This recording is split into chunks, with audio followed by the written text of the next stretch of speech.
여러분 반갑습니다. 팹 오퍼레이션 오늘 첫 번째 시간으로서 여러분과 함께 앞으로 많은 차시가 이제 진행이 되지만 오늘 첫 시간으로서 오늘의 주제는 그 반도체 산업의 특징, 어떻게 반도체 산업이 다른 산업과 어떤 특징이 있는지, 두 번째는 이게 반도체가 만들어지는 팹의 외부 구성 및 구조가 어떻게 되어 있는지, 그리고 팹 라인이 건설될 때 어떠한 사항들이 고려돼야 되는지, 이거에 대해서 여러분과 함께 학습해 보는 시간을 갖도록 하겠습니다. 자, 출발하겠습니다.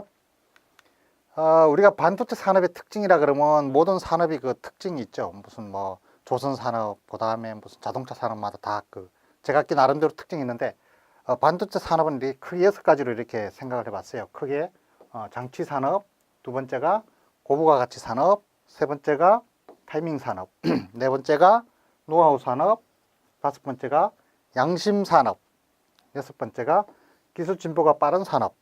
뭐 이렇게 6가지로 이제 크게 정리를 해봤습니다. 이 하나하나에 대해서 이제 한번 좀 내용을 보기로 하죠. 먼저 장치 산업이라 하면 이제 장치라 그러면 이제 우리가 이거를 장비 산업, 다른 말로 얘기하면 장비, 팹 장비, 반도체 장비 제조하는 데 필요한 장비 산업이다라고 하는데, 과거에 우리가 이제 웨이퍼가 이렇게 있으면 이걸 이제 이 지름을 가지고 우리가 뭐 8인치 또는 뭐 200mm 웨이퍼, 여기는 뭐 12인치 웨이퍼, 이제 이런 식으로 크기에 따라서 이렇게 장비 구분을 했는데, 이렇게 생산하는 라인을 하나 이제 건설을 하는데, 라인 하나 건설을 하는데, 과거에 이제 이 8인치 웨이퍼는 약 1조 5천억 원 정도가 소요가 됐다, 비용이 필요했다라고 하고, 현재 그 이 300mm가 메인입니다, 생산에. 지금 그 2018년 현재 300mm 웨이퍼가 생산에 이제 지금 메인을 차지하고 있는데, 12인치 웨이퍼죠. 요거는 라인 하나 건설하는데 투자 비용이 약 4에서 10조 정도 되더라. 그 다음에 요거보다 더 큰 사이즈로 이제 웨이퍼가 더 크죠. 요거는 이제 18인치라고 하는 건데 450mm. 아직 이거는 본격적인 양산이 안 되고 있는, 비례로 이제 갈 그런 방향인데요. 이거는 거의 뭐 웨이퍼가 훨씬 또 이때보다 300mm 웨이퍼 때보다 훨씬 더 11조 이상 정도 되는 그 금액이 필요한 사항이라고 합니다. 어쨌건 이렇게 팹이 만들어지면서 우리가 반도체 제조에는 크게 4개 덩어리로 나눌 수 있죠. 팹이 있고, 그 다음에 팹이 끝나면 EDS 테스트를 하죠. 웨이퍼 칩이 제대로 만들어졌는지 안 만들어졌는지 테스트를 하고, 그 다음에 그 굿칩 테스트에서 좋은 칩만 나온 걸 가지고 이제 우리 이거는 조립하게 되죠. 조립을 해서 파이널 테스트를 한 후에 고객의 손에 이제 넘어가게 되는데, 이 분야의 모든 그 분야가 이제 이 미세한 첨단 기술로 이제 집약된 산업이기 때문에 첨단 장비가 다 필요합니다. 장비가 다 필요해요. 이런 장비가 필요하기 때문에 우리는 이 반도체를 장치 산업이다라고 이제 이렇게 얘기합니다. 자, 그 다음에 두 번째는 뭐가 있을까요? 두 번째는 여기에 보시다시피 이제 고부가 가치 산업이다라고 되어 있어요. 고부가 가치. 고부가 가치가 무슨 뜻이죠? 고부가치. 부가가치세 낸다, 뭐 이런 말도 있잖아요, 우리. 고부가가치란 한마디로 많이 남는 장사다. 일반적인 제조를 해서 우리가 남기는 이익률이 보통 뭐 한 5%라고 하는데, 반도체는 크게 50%까지 이렇게 육박할 수 있는 고부가가치 산업이 되겠다. 이게 이제 두 번째 특징, 반도체 산업의 특징이라고 볼 수 있고요. 그 다음에 세 번째는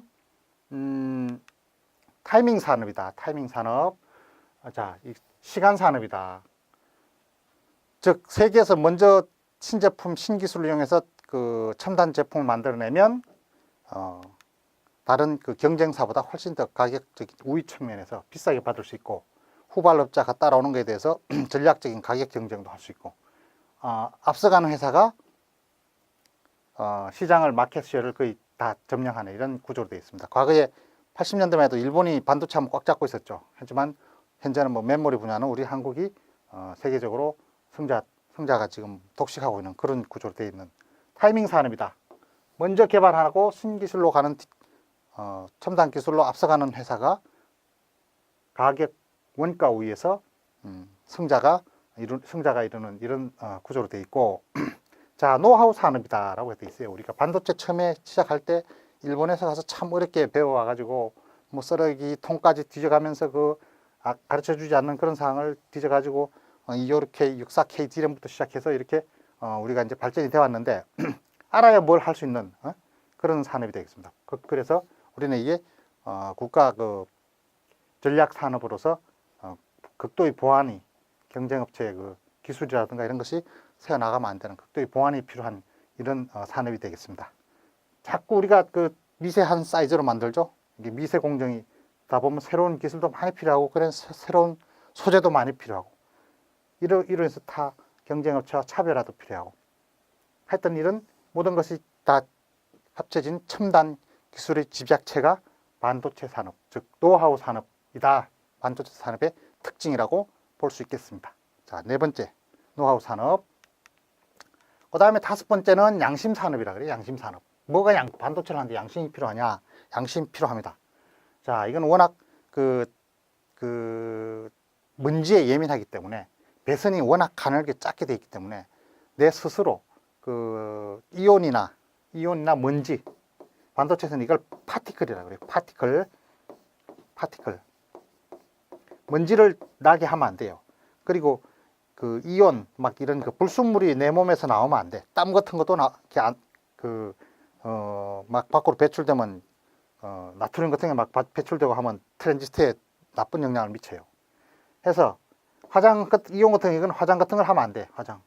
여사원이고 남사원이고 폐백할 때 화장품에 이런 그 이온 같은 게 들어있을 수 있으니까. 그리고 폐배에서 뛰어다니고 이러면 안 됩니다. 뛰어다니면 안 돼요. 그리고 기타 이런 그 누가 뭐라 하지 않아도 양심적으로 그 청정의식을 가지는 이런 그 행동을 해야 하는 것이 양심 산업이다라는 것이 반도체 산업의 또한 특징이라고 볼 수 있겠습니다. 자, 그 다음에는 그 기술 진보가 빠르다. 과거에 우리 보면 그 메모리나 이런 거 이제 USB 이런 거 여러분 많이 쓰시잖아요, 그죠? 모의 법칙이라는 사람이 한 그 말 중에 2년마다 24개월마다 집적도가 이제 2배씩 증가한다 이렇게 해서 칩이 계속 작아지잖아요. 새로운 그 미세하게 만들면서, 그죠? 과거에 우리가 USB를 사더라도 뭐라 그랬어요? 뭐 256K D램, D램 K라 그랬죠. K 단위에서 그 다음에 메가로 바뀌고 요즘은 USB 사면 뭐라 그래요? 다 기가 단위잖아요. 기가. 이런 식으로 집적도가 점점 과거에서부터 아주 그냥 이렇게 2년마다 거의 맞게 왔는데 요즘은 좀 많이 어려워져서 이제 좀 늦어지긴 합니다만 이 모의 법칙 2년마다 집적도가 약 2배씩 증가하는 이런 기술 진보가 굉장히 빠르게 발전이 되었다라는 것이 반도체 산업의 특징이라고 볼 수 있겠습니다. 자, 반도체 산업의 특징 6가지에 대해서 여러분과 함께 학습을 해봤습니다. 자, 그 다음에 이거는 참조를 한번 보시죠. 우리가 세계 반도체 이제 강국이라고 하는데 시장 점유율이 보게 되면 2017년, 이게 2017년이죠. S전자가 드디어 반도체 제왕이라고 하는 그 인텔이라는 회사를 계속 인텔한테 이제 밀리다가 인텔을 뒤집고 세계 이제 1위를 이렇게 차지했어요. 작년에 2017년. 그 다음에 3위가 또 이 한국의 강국인 메모리 강한 업체인 하이닉스사.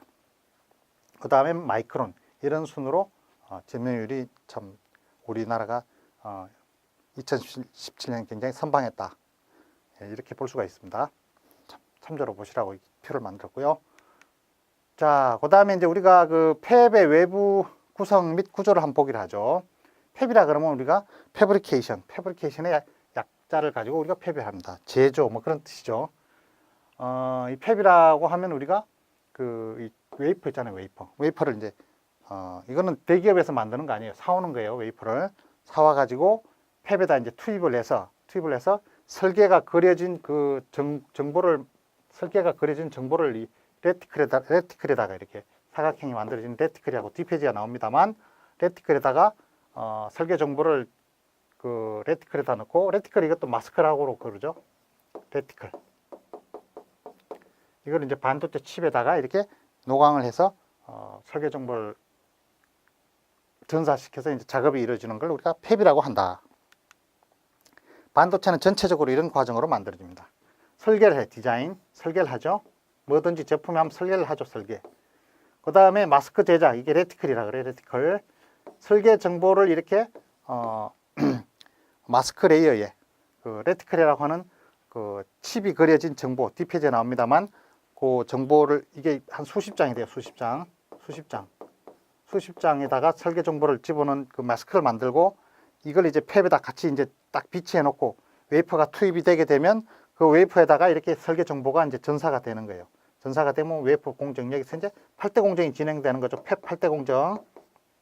팹 8대 공정이 웨이퍼 프로세스에서 진행돼요. 8대 공정이.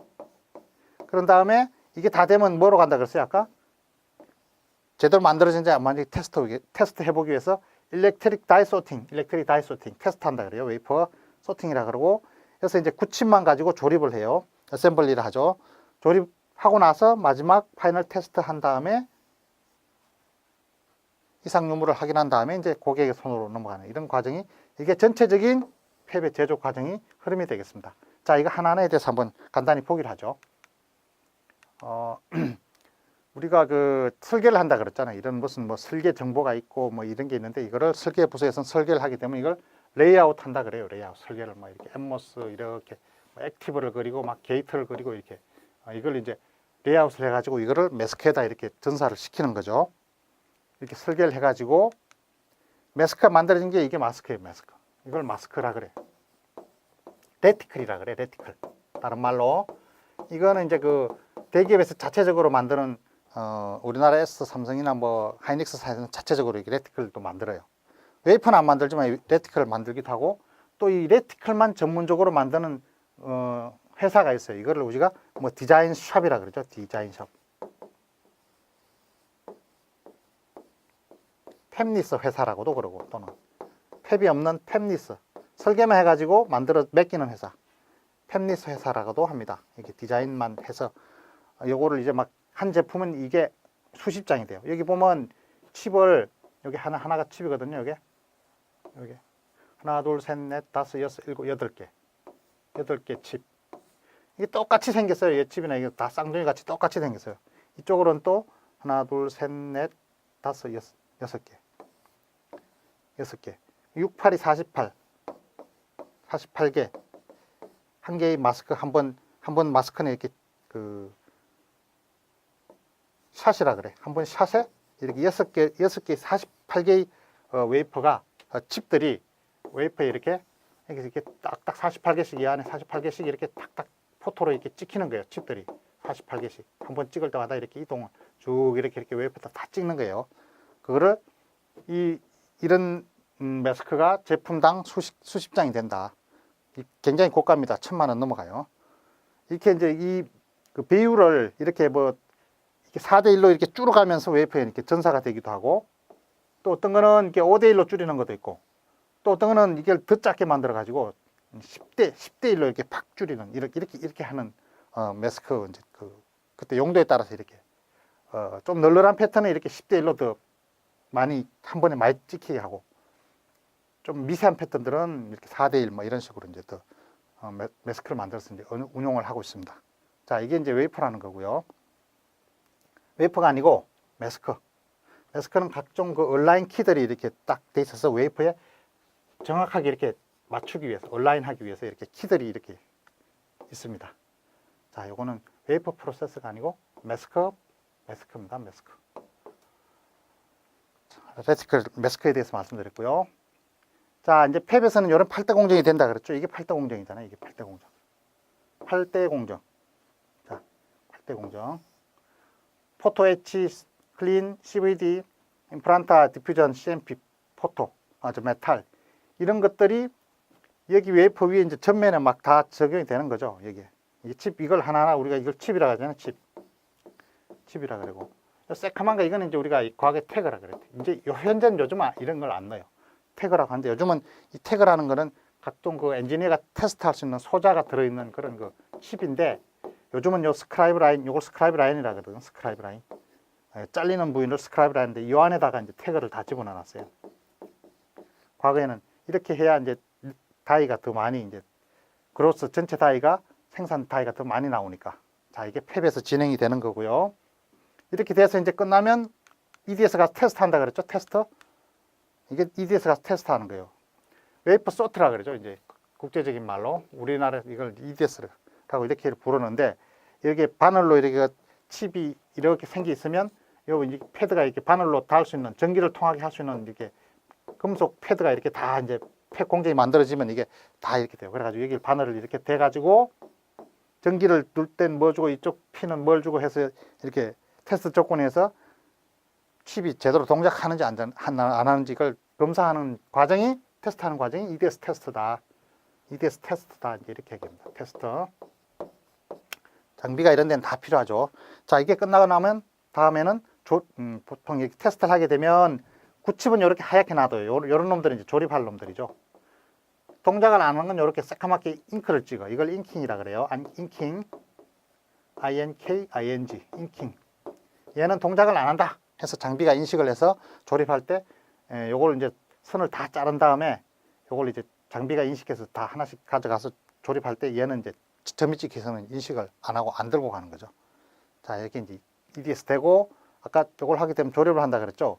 자, 조립을 할 때 우리가 웨이프가 이제 수직으로 봤으면 이렇게 생겼을 때 이 두께가 있잖아요. 웨이프 두께가. 이 두께를 갈아요. 이렇게 좀 더 갈아. 너무 두꺼웠다고. 갈아내는 거를 우리가 후면 연마라 그래. 웨이프를 좀 갈아내요. 목적에 따라서 어느 정도 가냐, 이제 그건 조금씩 다를 수가 있는데, 어쨌든 후면 갈아내고, 그 다음에 아까 웨이퍼 여기를 잘라놓은 거예요. 이게 톱으로. 돌아가는, 또는 요즘 레이저로도 자르고. 이게 소잉 한다 그러죠. 자르고 난 다음에 그 하나하나 이제 구칩을 갖다 리더 프레임에 갖다 웨이퍼를 갖다 얹어요. 이렇게 뭐, 리더 프레임이라고 이렇게, 막 이렇게, 있으면 칩을 여기다 딱 얹어요. 얹은 다음에 이제 이렇게 선으로 연결해 주는 걸 우리가 와이어 본딩이라 해서, TV에 가끔 나오죠. 이렇게 선으로 이렇게 연결시켜 주고, 그런 다음에 이렇게 시커멓게 덮어 씌우는 몰딩 한다 그러죠. 몰딩 한 다음에 이렇게 글씨를 써 넣죠. 그걸 이제 인쇄하고 최종 파이널 테스트를 한 다음에 이제 고객의 손으로 넘어가게 되는 그런 과정을 거치게 되겠습니다. 자, 이게 반도체 공장의 구조가 되겠습니다. 이제 우리가 반도체 공장, 우리가 고속도로 지나가면서 이렇게 많이 관찰해 보죠. 이렇게 보면 뭐 저 안에 뭐가 되는지 궁금하기도 합니다. 자, 우리가 반도체 회사를 이렇게 보면 덩치가 제일 큰 놈이 팹이라고 보시면 돼요. 이렇게 한 100m 정도 쫙 이렇게, 이게 제일 한 100m 정도 되는 이게 팹 라인이고, 이 높이는 한 뭐 아파트 한 10층 정도 된다라고 이렇게 될 겁니다. 10층. 복층으로 되어 있어요. 이 안에가. 그리고 주변에는 여러 건물들이 이렇게 있죠. 여기도 있고 뭐 여기는 보면 막 무슨 그 연기통 같은 게 이렇게 있고 막 김이 무릉무릉하고 그러죠. 야, 주변에는 이렇게 유틸리티 지원실이라 해서 이 팹에는 전기도 들어가고 물도 이제 DI 워터라 해서 그 이온이 없는 이런 DI 워터로 들어갑니다. 그리고 뭐 각종 보관 창고들, 케미컬도 공급해야 되고, 여기서 쓰고 남은 폐기물 이런 것도 이제 밖으로 이런 재처리 시설도 있고, 이런 건물들이 주변에 지원 시설이 이렇게 유틸리티 동으로 해서 이제 배치가 되어 있는 게 전체 그냥 크게 보면 반도체 공장의 구조라고 이렇게 볼 수가 있겠습니다. 자, 다음 페이지로 가겠습니다. 구조고요. 그 외부는 이렇게 자연재해, 뭐 비바람이나 이런 뭐 황사 같은 거에 특히 그런데 영향을 받지 않도록 견고하게 되어 있고, 옥상에는 이렇게 배기 덕트들이 막 준비되어 있고, 내부는 복층으로 되어 있다 그랬어요. 복층. 아파트 한 10층 정도 전체 높이는 되고, 복층 구조인데, 복층 구조가 이런 식으로 되어 있다는 거죠. 자, 1, 2, 3, 4층으로 되어 있는데, 우리는 보통 여기를 이제 워킹 에리어라 그래요. 요층. 요층. 공기가 이렇게 돌죠. 공기가. 지금 돌고 있어요. 공기가 이렇게 계속 돌면서 이렇게 여기서는 이제 일이 이루어지는 워킹 에리어라 그러면서 클린룸이라 그래. 워킹 에리어. 모든 팹 장비들이 여기에 이제 배치가 되는 거죠. 그 팹 장비들이. 그리고 그 밑에 공기들이 이렇게 밑으로 빠져나가면 여기를 우리가 서브 클린 룸이라 그래가지고, 공기가 이제 이 기둥들이 통해서 이제 밖으로 통해서 계속 이렇게 돌아요. 여기는 필터를 통해서 또 이렇게 클린 룸으로 계속 이렇게 내려오면서, 여기는 이제 엔지니어들이 일하는 이런 공간이 되겠습니다. 반도체 8대 공정이 이루어지는 공간이 여기 3층. 메인 클린룸이라 그럽니다. 또는 여기에 나오는 뭐 발룸 팹이라고 하지만 클린룸이라는 게 보통 많이 쓰는 용어입니다. 맨 밑바닥은 이렇게 전기 시설이라든가 이런 그 관들이 많이 지나가는 이런 구조로 되어 있습니다. 자, 그 다음에는 우리가 그 팹라인 건설 시 이제 고려 사항에 대해서 한번 보기로 하겠습니다. 우리가 반도체뿐만이 아니고 일반 제조하는 이런 회사 할 때 내가 만약에 어떤 무슨 회사를 하나 차리고 싶다, 뭐 공장을 하나 차리고 싶다 그럴 때는 이런 사항들이 이제 필요하다, 고려해 볼 사항들이 필요하다.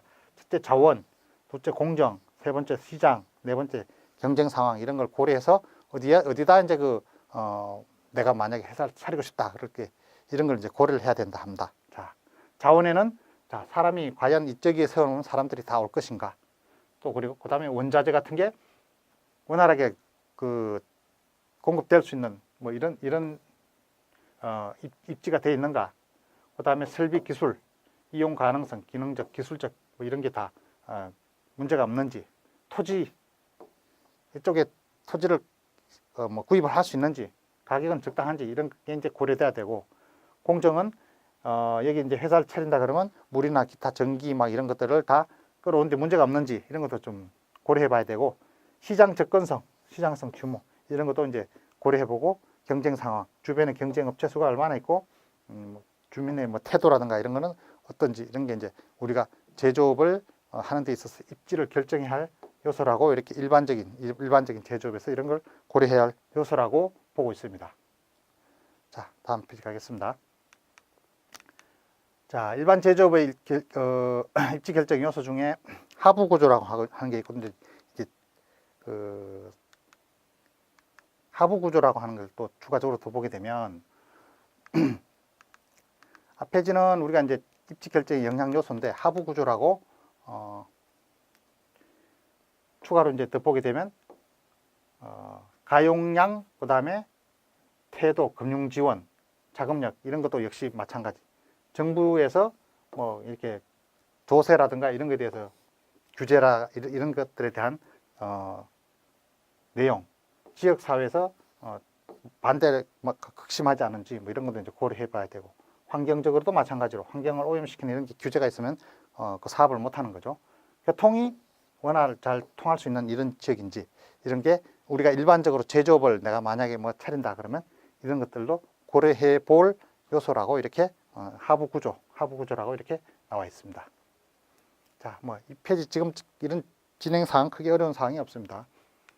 그 다음에 기업의 여러 개 수행 장소물로 뭐 원자재 비용, 수송 비용, 지역적 비용 이런 것들 다 고려해서 검토해서 입지를 결정해야 된다, 이런 내용이 되겠고요. 자, 그러면 우리가 이제 봐요. 팹이라고 해서 팹은 그럼 뭐 어떤 요소가 가장 필요하겠냐? 자, 팹은 우리 전기 참 중요하죠. 반도체 장비는 전부 다 전기로 사용합니다. 전기 사용 안 하는 데가 없어요. 전기랑 무지 많이 쓰기 때문에 전기 공급이 안 되는 곳이면 팹라인을 건설할 수가 없습니다. 그리고 물이 또 엄청 많이 팹라인이 필요합니다. DI 워터.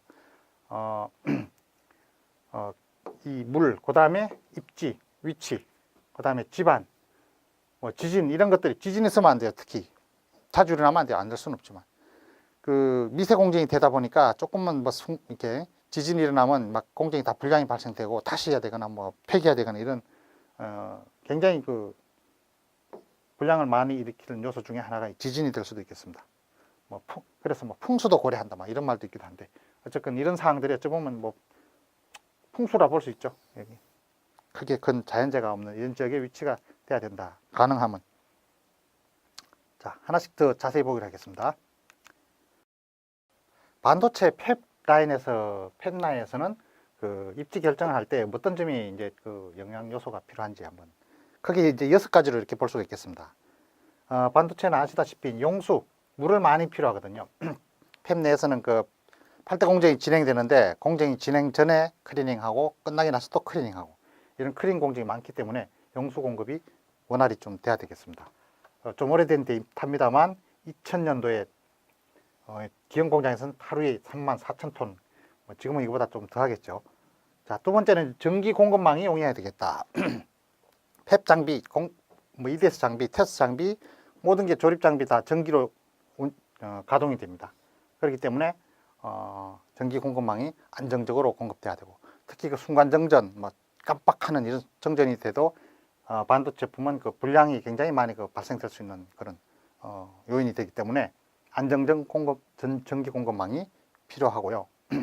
또 하나는 그 사람 인적 노동력 조달이 용이해야 되겠다. 너무 도시에서 떨어져서 안 올라간다든가, 뭐 너무 이렇게 외진거나 뭐 이런 주변에 또 학교가 없다든가 하면 노동력 조달이 용이하지가 못하겠죠. 해서 이런 인적 자원 노동력 조달이 용이한 지역이야 되겠고, 마지막으로 네 번째는 앞 페이지에서 말씀드린 대로 이건 풍수죠. 풍수. 지진이라든가 뭐 기압, 기온, 온도, 습도, 먼지 특히 이건 우리나라 황사 때문에 아주 좀 문제가 많죠. 주변에 뭐 공항이나 이런 게 땅이 많이 흔들리고 이렇게 되면 불량이 많이 날 우려가 있겠죠. 그래서 이런 천재지변에 의한 자연재해가 적은 곳이어야 되겠다. 그 다음에 다섯 번째는 교통 접근로가 너무 오지나 뭐 이렇게 돼서 교통 접근로가 불편하면 안 되겠다. 고속도로 주변, 철로 이런 게 가까워서 각종 그 소재나 그 소비재 같은 게 부품 제조하는 데 있어서의 조달이 용이한 곳이어야 되겠고, 또 이제 마지막으로 정부의 대기업 성향, 그쪽 지역의 규제라든가 조세라든가 이런 게 너무 회사 경영하는 데 있어서 너무 힘들게 하거나 까다롭게 하는 이런 아주 경영이 어려운 이런 경향은 없는 것도 고려해 봐야 될 영향 요소로 볼 수 있겠습니다. 자, 이렇게 해서 우리가 첫 시간은 팹 오퍼레이션에 대해서 팹 오퍼레이션의 첫째 시간을 이것으로 마치도록 하겠습니다. 여러분 수고하셨습니다. 감사합니다.